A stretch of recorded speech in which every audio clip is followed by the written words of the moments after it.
بندہ تجھے اپنے گھر میں لے کے جا رہا ہے، تو اسی کے گھر میں گندی نگاہ رکھتا ہے۔ یہاں میاں محمد بخش عارف کھڑی، انہوں نے بڑی کمال بات کہی ہے۔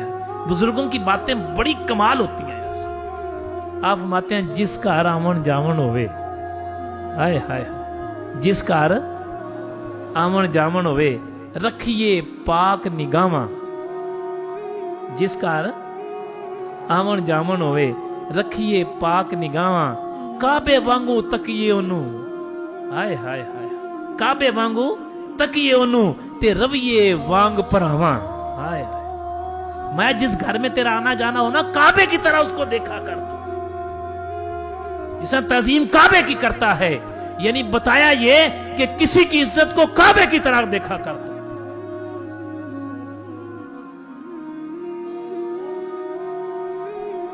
ایک قرآن بیان کرتا ہے کہ حیا پیدا کرو، اور ایک بات یاد رکھو، بے حیا کا جنازہ وزنی ہو جاتا ہے،